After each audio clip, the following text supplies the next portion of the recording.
திருவனந்தபுரம் மாவட்டத்தில் வர்க்கலையை அருகிலுள்ள ஒரு சிறிய கிராமத்தில் 11 பேர் கொண்ட ஒரு மலையாள கிறிஸ்தவ குடும்பம் வசித்து வந்தது. இந்த தாமஸ் குடும்பம் அன்பும் ஒற்றுமையும் நிறைந்த ஒரு கூட்டமாக இருந்தது. ஒவ்வொருவருக்கும் அவரவர் கனவுகளும் கதைகளும் இருந்தன. இந்த குடும்பத்தை நாம் அறிமுகப்படுத்துவோம். குடும்பத்தில் மூத்தவராக இருந்தவர் 78 வயதான அப்பாச்சன் தாமஸ் வர்கீஸ். வயதாகியிருந்தாலும் தனது இளமைக்கால மீன்பிடி கதைகளைச் சொல்ல அப்பாச்சனுக்கு எந்த தயக்கமும் இல்லை. அப்பாச்சனின் மனைவி 75 வயதான அம்மாச்சி மரியம்மா தனது கைகளால் செய்யும் அப்பமும் மீன்குழம்பும் கிராமத்தில் பிரபலமாக இருந்தன. அப்பாச்சனின் மகன் ஜான் தாமஸும் அவரது மனைவி ஏலியம்மாவும் குடும்பத்தை ஒற்றுமையாக வைத்திருந்தவர்கள். ஜான் ஒரு பள்ளி ஆசிரியராக இருந்தார். ஏலியம்மா கிராமத்தில் உள்ள ஒரு மழலையர் பள்ளியில் குழந்தைகளுக்கு பாடம் கற்பித்தார். அவர்களுக்கு 3 குழந்தைகள். 28 வயதான ஜோபி திருவனந்தபுரத்தில் ஒரு சிறிய டூர் ஆபரேட்டர் நிறுவனத்தை நடத்தும் இளைஞன். 24 வயதான ஜெசி கல்லூரி மாணவியும் புகைப்படம் எடுப்பதில் ஆர்வமுள்ளவள். 8 வயதான டோமி தனது குறும்புகளால் எல்லோரையும் மகிழ்விக்கும் குட்டிச்சுட்டி. குடும்பத்தில் ஜானின் இளைய சகோதரி ஆன்சியும் அவரது குடும்பமும் இருந்தனர். ஆன்சியின் கணவர் ஷாஜி ஒரு சிறு விவசாயி. அவர்களுக்கு 2 குழந்தைகள், 12 வயதான லிஸ், 10 வயதான ஜான்ஸ். ஒவ்வொரு ஆண்டும் கிறிஸ்மஸ் விடுமுறையில் இந்த குடும்பம் ஒன்றாக ஒரு பயணம் செல்வது வழக்கம். இந்த முறை எல்லோரும் சேர்ந்து முடிவு செய்தனர் கன்னியாகுமரி. அங்கு கடல், சூரிய உதயம், விவேகானந்த பாறை ஆகியவற்றை பார்க்க வேண்டும் என்று எல்லோருக்கும் ஆசை இருந்தது. அம்மா, அங்கு கடலில் அலைகள் பெரிதாக இருக்குமா? நான் ஒரு மணற்கோட்டை கட்டுவேன் என்று டோமி உற்சாகமாக கேட்டான். ஏலியம்மா சிரித்துக்கொண்டே அவனது தலையை தடவி, பெரிதாக இருக்கும் மோனே, கடலும் வேடிக்கையும் எல்லாம் இருக்கும் என்றார். பயணத்திற்கான ஏற்பாடுகள் உற்சாகத்துடன் தொடங்கின. அம்மாச்சி தனது பழைய பெட்டியை திறந்து கம்பளி ஷால்களை எடுத்தார். கன்னியாகுமரியில் கடற்காற்று குளிர்ச்சியாக இருக்கும், எதையும் அலட்சியமாக எடுத்துக்கொள்ளக்கூடாது என்று அவர் எல்லோரிடமும் சொல்லிக் கொண்டிருந்தார். ஜோபி தனது பழைய வேனை சர்வீஸ் செய்தார். ஷாஜி ஒரு வாடகை வண்டி ஏற்பாடு செய்தார், எல்லோரும் வசதியாக பயணிக்க. ஜெசி தனது டைரியில் கன்னியாகுமரியின் காட்சிகளை பட்டியலிட்டார். விவேகானந்த பாறை, திருவள்ளுவர் சிலை, கன்னியாகுமரி கடற்கரை. இங்கு எடுக்கும் புகைப்படங்களை இன்ஸ்டாகிராமில் பதிவிட வேண்டும், என் ஃபாலோவர்களை ஆச்சரியப்படுத்த வேண்டும் என்று அவள் தனக்குத்தானே சொல்லிக் கொண்டாள். 2004 டிசம்பர் 25 அன்று கிறிஸ்மஸ் கொண்டாட்டங்களுக்குப் பிறகு சூரிய உதயத்திற்கு முன்பே குடும்பம் தயாரானது. கிராமத்தில் உள்ள தேவாலயத்திற்கு சென்று பிரார்த்தனை செய்து பாதுகாப்பான பயணத்திற்கு ஆசீர்வாதம் வாங்கினர். அப்பாச்சன் எல்லோரிடமும் கடலுக்கு அருகில் கவனமாக இருக்க வேண்டும், எப்போதும் ஒன்றாக இருக்க வேண்டும் என்று சொன்னார். எல்லோரும் சரி என்று சொல்லி 2 வண்டிகளில் பயணத்தை தொடங்கினர். திருவனந்தபுரத்திலிருந்து கன்னியாகுமரிக்கு செல்லும் பயணம் ஒரு திருவிழா போல இருந்தது. வழியில் பசுமையான வயல்கள், தென்னந்தோப்புகள், கடற்காற்றின் குளிர்ச்சி எல்லாம் மனதுக்கு மகிழ்ச்சி அளித்தன. குழந்தைகள் வண்டியில் வானம்பாடி பாடல்களை பாடினர். அம்மாச்சி பழைய கிறிஸ்தவ பக்தி பாடல்களை முணுமுணுத்தார். ஜோபியின் வண்டியில் ஒரு பழைய டாப் ரெக்கார்டரில் நின்ற மெழிநீர் துளி என்ற பாடல் ஒலித்தது. அப்பாச்சன் கூட தலையாட்டி ரசித்தார். முதலில் அவர்கள் நாகர்கோவிலுக்கு வந்தனர். அங்கு ஒரு பழைய தேவாலயத்தை பார்வையிட்டு சிறிது ஷாப்பிங் செய்தனர். டோமி முதல் முறையாக கடற்கரையின் படத்தை பார்த்தபோது கண்கள் விரிந்தன. அப்பா, இவ்வளவு பெரிய கடலா?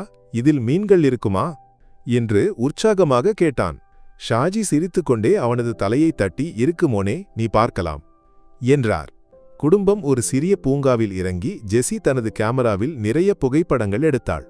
நாகர்கோவிலில் ஒரு நாள் செலவழித்த பிறகு அடுத்த நாள் 2004 டிசம்பர் 26 அன்று குடும்பம் கன்னியாகுமரிக்கு புறப்பட்டது. ஏலியம்மா குழந்தைகளுக்கு புட்டு மற்றும் கடலைக்கறி பொட்டலம் கட்டினார். அப்பாச்சன் தனது தொப்பியை சரி செய்து கடவுளின் ஆசீர்வாதத்துடன் முன்னோக்கி என்று சொன்னார். வண்டிகள் நகர்ந்தன. கடற்காற்றின் மனம் எல்லோரையும் தொட்டது. கன்னியாகுமரியிலிருந்து 10 கிலோமீட்டர் தொலைவில் இருக்கும்போது மதியம் எல்லோருக்கும் பசி தொடங்கியது. லிஸ் புலம்பினாள், அம்மா, வயிற்றில் குரங்குகள் ஆடுகின்றன.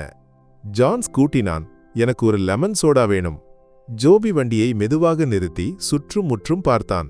பாதையோரத்தில் ஒரு சிறிய உணவகம், கடல் நீர். வெளியே ஒரு பலகையில் எழுதப்பட்டிருந்தது, நாட்டு ருசியில் வீட்டு உணவு. இங்கு நிறுத்தலாம் என்று ஜான் சொன்னார். வண்டிகளை பார்க் செய்து குடும்பம் உணவகத்திற்குள் நுழைந்தது. உணவகம் எளிமையாக இருந்தது. ஆனால் அங்கு மீன் வறுத்ததின் மனம் எல்லோரையும் கவர்ந்தது. மரமேசைகள், சுவரில் கடல் பறவைகளின் படங்கள் மற்றும் ஒரு பழைய ரேடியோவிலிருந்து மெதுவாக நின்ற மிழிநீர் பாடல். குடும்பம் 2 மேசைகளை இணைத்து இருக்க இடம் தயார் செய்தது. ஒரு இளைஞனான வெயிட்டர் ஷிபு புன்னகையுடன் மெனு கொண்டு வந்தான். ஆர்டர் செய்ய தொடங்கினர். அப்பாச்சன் ஒரு டீ கேட்டார். அம்மாச்சி சோறும் மீன் குழம்பும். ஜோபி நாட்டு மீன் வறுத்தது ஆர்டர் செய்தான். குழந்தைகளுக்கு லெமன் சோடா. ஏலியம்மா வெயிட்டரிடம் கேட்டார், உணவு புதிதாக இருக்கும் இல்லையா? ஷிப்பு சிரித்துக்கொண்டே, அக்கா, எல்லாம் வீட்டு உணவு போல புதுப்புது என்றான். ஆர்டர் கொடுத்து குடும்பம் காத்திருந்தது. சிறிது நேரம் கழித்து உணவு வந்தது. மீன் குழம்பு மற்றும் வறுத்த மீனின் மனம் உணவகத்தில் நிறைந்தது. டோமி முதலில் தனது சோற்றில் மீன் குழம்பு ஊற்றி ஒரு கவளம் எடுத்தான். ஆனால் திடீரென அவனது முகம் சுருங்கியது. உஃப், இதில் உப்பு ரொம்ப அதிகமாக இருக்கு என்று உரக்கச் சொன்னான். மற்றவர்களும் உணவை ருசித்து பார்த்தனர். எல்லோருக்கும் ஒரே புகார். மீன் குழம்பில் உப்பு அதிகமாக இருந்தது. சாப்பிட முடியாத நிலை. அம்மாச்சி ஒரு கவளம் சாப்பிட்டு தண்ணீர் குடித்து, ஹாய், இது உப்பு கடல் என்று சொன்னார். ஜோபி வெயிட்டரை அழைத்து, இது என்ன உணவு, சாப்பிட முடியவில்லையே, உப்பு அதிகமாகிவிட்டது என்று கூறினான். ஷிபு மன்னிப்பு கேட்டு உணவக உரிமையாளரை அழைத்தான். உரிமையாளர் ராஜன் ஒரு நடுத்தர வயதுடையவர் மரியாதையாக வந்தார். மன்னிக்கவும், சமையலறையில் ஒரு தவறு நடந்துவிட்டது. உங்களுக்கு என்ன வேண்டும் சொல்லுங்கள் என்று அவர் கூறினார். ஜான் சற்று தீவிரமாக, எங்களுக்கு பசிக்கிறது, குழந்தைகளை பாருங்கள், எவ்வளவு சிரமமாக இருக்கிறது. உப்பு சரியாக உள்ள உணவு தயார் செய்து தாருங்கள் என்று கூறினார். ராஜன் உடனே ஒப்புக்கொண்டு சமையலறைக்கு சென்று சமையல்காரரிடம் புதிய உணவு தயார் செய்யச் சொன்னார்.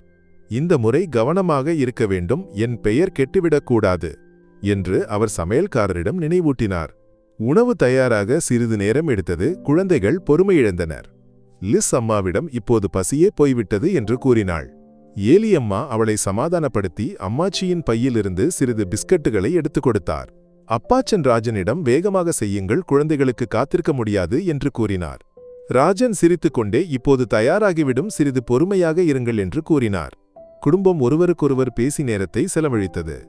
ஜேசி தனது போனில் கன்னியாகுமரியின் படங்களை பார்த்து கொண்டிருந்தாள். ஜோபியும் ஷாஜியும் உணவகத்தின் எளிமையான அலங்காரத்தை பற்றி பேசினர். அப்போது உணவகத்தில் மெதுவாக ஒலித்துக் கொண்டிருந்த ரேடியோ திடீரென உரக்க ஒலித்தது. ஒரு செய்தி அறிவிப்பு ஒலித்தது. அவசர செய்தி. இந்திய பெருங்கடலில் கடுமையான நிலநடுக்கம். தெற்கு இந்தியாவின் கடற்கரை பகுதிகளில் சுனாமி எச்சரிக்கை. கன்னியாகுமரி உள்ளிட்ட பகுதிகளில் வசிப்பவர்கள் எச்சரிக்கையாக இருக்கவும். உணவகத்தில் ஒரு அமைதி பரவியது. ஜோபி ஓடிச் சென்று ரேடியோவின் ஒலியை அதிகரித்தான். செய்தி மீண்டும் ஒலித்தது. கன்னியாகுமரி கடற்கரையில் சுனாமி அலைகள் வர வாய்ப்பு. மக்கள் உடனடியாக உயரமான இடங்களுக்கு செல்ல வேண்டும். அந்த நிமிடத்தில் குடும்பம் உணவகத்தை விட்டு வெளியே செல்லாமல் இருந்ததால் அவர்கள் கன்னியாகுமரி கடற்கரைக்கு அருகில் செல்வதற்கு முன்பு தப்பினர்.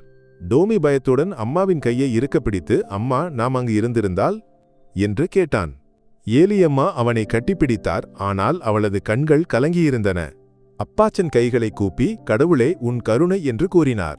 ஆன்சி தனது மகள் லிஸை மார்போடு அணைத்து, ஈசோவின் ஆசீர்வாதம் என்று கூறினார். அப்போது ராஜன் புதிய உணவுடன் வந்தார். குடும்பத்தினரின் முகத்தில் பயமும் அதிர்ச்சியும் கண்டு, என்ன நடந்தது என்று கேட்டார். ஜோபி ரேடியோவை சுட்டிக்காட்டி, உன் உணவில் உப்பு அதிகமாக இல்லையென்றால் நாங்கள் இப்போது கன்னியாகுமரி கடற்கரையில் இருந்திருப்போம். ஒருவேளை உயிரோடு கூட இருக்க மாட்டோம். உன் அந்த உப்பு எங்கள் உயிரின் ருசியாக மாறியது என்று கூறினான். ராஜன் அதிர்ச்சியடைந்தார். உணவை மேசையில் வைத்து, கடவுளின் கருணை. நான் தவறுக்கு மன்னிப்பு கேட்க வந்தேன். ஆனால் இப்போது தோன்றுகிறது, அந்த தவறு ஒரு ஆசீர்வாதமாக இருந்தது என்று கூறினார். அம்மாச்சி ராஜனின் நெற்றியை தொட்டு, மோனே, நீ எங்களது உயிரை காப்பாற்றிவிட்டாய் என்று கூறினார். அந்த நாளில் குடும்பம் உணவு சாப்பிட்டது. ஆனால் ஒவ்வொரு கவளத்திலும் கடவுளுக்கு நன்றி இருந்தது. அவர்கள் ராஜனுக்கு மீண்டும் மீண்டும் நன்றி கூறி, ஒவ்வொரு ஆண்டும் கன்னியாகுமரிக்கு வரும்போது இந்த உணவகத்திற்கு கட்டாயம் வருவோம் என்று வாக்குறுதி அளித்தனர். ராஜன் சிரித்துக்கொண்டே, அடுத்த முறை உப்பு சரியாக இருக்கும், ஆனால் இனி இப்படியொரு செய்தி வராமல் இருக்க பிரார்த்தனை செய்யுங்கள் என்று கூறினார். உணவு முடித்து அப்பாச்சன் ராஜனை அருகில் அழைத்தார். அவரது கண்கள் கலங்கியிருந்தன. ஆனால் முகத்தில் ஒரு புன்னகை. மோனே, நீ எங்களுக்கு உணவு மட்டுமல்ல, வாழ்க்கையின் மிகப்பெரிய பாடத்தையும் கொடுத்துவிட்டாய். எங்கள் நம்பிக்கையை மேலும் வலுப்படுத்தினாய். கடவுள் ஒருவரே பல பெயர்களில் அழைத்தாலும் அவரது கருணை எல்லோருக்கும் சமம் என்று கூறினார். ராஜன் தலை குனிந்து, நான் என் தவறுக்கு வெட்கப்பட்டேன். ஆனால் இப்போது தோன்றுகிறது, கடவுள் என்னை இந்த தவறுக்கு தேர்ந்தெடுத்தார் என்று கூறினார். அம்மாச்சி தனது பையிலிருந்து ஒரு சிறிய குறுக்கு மாலையை எடுத்தார். அதை எப்போதும் கையில் வைத்திருப்பார். அதை ராஜனின் கையில் வைத்து, மோனே, இது எங்களது பரிசு. வாழ்க்கை கடினமாக தோன்றும்போது இதை பார். நீ ஒரு குடும்பத்திற்கு புது வாழ்க்கை கொடுத்தாய் என்று இது நினைவூட்டும் என்று கூறினார். மாலையாக குடும்பம் திரும்ப பயணத்தை தொடங்கியது. வண்டியில் ஏறுவதற்கு முன் அவர்கள் ஒரு நிமிடம் கடல்நீர் உணவகத்தை பார்த்தனர். ராஜன் கதவில் நின்று கையசைத்து விடை கொடுத்தார். அவனது கண்களில் ஒரு பிரகாசம் இருந்தது.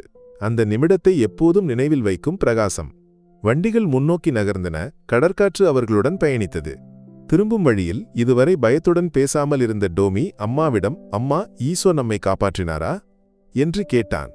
ஏலியம்மா அவனை கட்டிப்பிடித்து, ஆமாம் மோனே, கடவுள் எப்போதும் நம்முடன் இருக்கிறார், ஒருபோதும் நம்மை கைவிட மாட்டார் என்று கூறினார். ஜெசி, எப்போதும் போனில் பிஸியாக இருப்பவள், இந்த முறை ஜன்னல் வழியாக வெளியே பார்த்தாள். அவள் தனது டைரியில் எழுதினாள், வாழ்க்கை எவ்வளவு மதிப்பு வாய்ந்தது. நாம் சிறு விஷயங்களுக்கு சண்டையிடுவோம், ஆனால் உண்மையில் முக்கியமானது குடும்பமும் கடவுளின் ஆசீர்வாதமும். வர்க்கலையில் திரும்பியபோது குடும்பம் இந்த கதையை கிராமத்தில் உள்ள எல்லோரிடமும் பகிர்ந்து கொண்டது. தேவாலயத்தில் ஒரு சிறப்பு பிரார்த்தனை நடத்தி கடவுளுக்கு நன்றி கூறினர். அப்பாச்சன் தேவாலயத்தில் எல்லோரிடமும் இந்த கதையைச் சொன்னார். வாழ்க்கையில் சில நேரங்களில் ஒரு சிறு தவறு ஒரு பெரிய பாடமாக மாறும். எப்போதும் கடவுளில் நம்பிக்கை வைக்க வேண்டும், அவர் நமது பாதையை எளிதாக்குவார். இந்த சம்பவம் குடும்பத்திற்கு புதிய உற்சாகத்தை அளித்தது. ஜோபி தனது டூர் வியாபாரத்தை மேலும் கவனத்துடன் நடத்த முடிவு செய்தான். வாழ்க்கை ஒரு இரண்டாவது வாய்ப்பு கொடுத்தால் அதை வீணாக்கக் கூடாது என்று அவன் தனக்குத்தானே சொன்னான். ஜெசி தனது புகைப்பட கனவுகளை மேலும் தீவிரமாக எடுத்துக்கொண்டு கேரளாவின் கடற்கரை அழகை தனது படங்கள் மூலம் உலகிற்கு காட்ட முடிவு செய்தாள். டோமி ஒவ்வொரு இரவும் அம்மாவிடம் ஈசோவின் கதைகளை கேட்கத் தொடங்கினான். அவனது கண்களில் ஒரு புதிய பிரகாசம் தோன்றியது. ராஜனுடனான உறவு அங்கு முடியவில்லை. அடுத்த ஆண்டு குடும்பம் மீண்டும் கன்னியாகுமரிக்கு சென்றபோது கடல் நீர் உணவகத்தில் கட்டாயம் நின்றது. இந்த முறை உணவில் உப்பு சரியாக இருந்தது. ஒவ்வொரு கவளத்திலும் அன்பின் ருசி இருந்தது. ராஜன் குடும்பத்தை தனது வீட்டிற்கு அழைத்தார். அங்கு அவர்கள் ராஜனின் குடும்பத்துடன் ஒன்றாக உணவு சாப்பிட்டனர். வெவ்வேறு வாழ்க்கை முறைகளை கொண்டவர்கள் ஒரே மேசையைச் சுற்றி அமர்ந்து சிரித்தனர், ஒரே மகிழ்ச்சியை பகிர்ந்து கொண்டனர். இந்த கதை ஒரு மலையாள குடும்பத்தின் மட்டுமல்ல, இது நம்பிக்கையின் கதை. எந்த இக்கட்டிலும் நம்மை தாங்கும் நம்பிக்கை. இது மனிதநேயத்தின் கதை, மதங்களையும் எல்லைகளையும் கடந்து நிற்கும் மனிதநேயம். மிக முக்கியமாக இது ஒரு சிறு தவறின் கதை. சில நேரங்களில் அது வாழ்க்கையின் மிகப்பெரிய பரிசாக மாறும். அடுத்த முறை உங்கள் உணவில் உப்பு அதிகமாக இருப்பதாக தோன்றினால் கோபப்படுவதற்கு முன் ஒரு நிமிடம் கடவுளை நினைவு கூறுங்கள். ஒருவேளை அந்த உப்பு உங்கள் வாழ்க்கையின் ருசியாக இருக்கலாம்.